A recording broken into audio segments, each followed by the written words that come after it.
सर्वसामान्यांच्या हक्काचा आवाज जागर जनस्थान।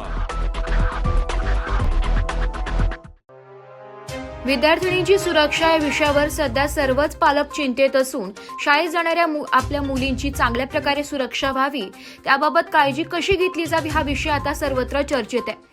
आज दिनांक 14 जुलै 2025 रोजी चाळीसगाव ग्रामीण पोलीस स्टेशनचे प्रभारी सहाय्यक पोलीस निरीक्षक शंकर मुटेकर यांनी पोलीस स्टेशन हद्दीमधील शेठ कुंदनमल इंदरचंद राखा माध्यमिक विद्यालय वाघळी व P D Sonawane English medium school Waghli मधील विद्यार्थी व विद्यार्थिनींबरोबर शिक्षक सामाजिक संघटना यांच्या प्रतिनिधींना बरोबर घेऊन आज संवादाचे आयोजन केले होते।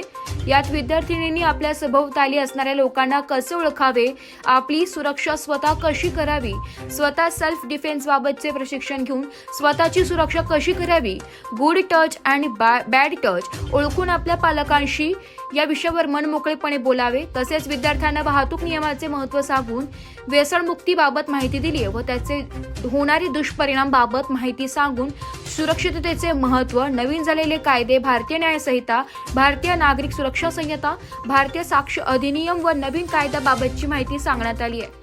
मुली पळून गेल्यानंतर, मिसिंग झाल्यानंतर दाखल होणारे गुन्हे व त्याचे होणारे परिणाम याबाबत माहिती सांगून मुलांमध्ये निर्माण झालेली व्यसनाधीनता व त्याचे होणारे परिणाम याबाबत माहिती देण्यात आली आहे। त्यावेळी शाळेतील 500 विद्यार्थी व विद्यार्थिनी, शाळेचे मुख्याध्यापक शेखर देशमुख, मुख्याध्यापक किशोर कदम व इतर शिक्षक हजर होते। शाळेचे मुख्याध्यापक व इतर शिक्षकांकडून सदर उपक्रमातून विद्यार्थी व विद्यार्थिनींनी स्वतःची काळजी घेतील व त्यांच्या मागे जागृत होईल ही अपेक्षा करण्यात आली आहे। जागर जनस्थानकरिता सोजीलाल हाडपे, चाळीसगाव।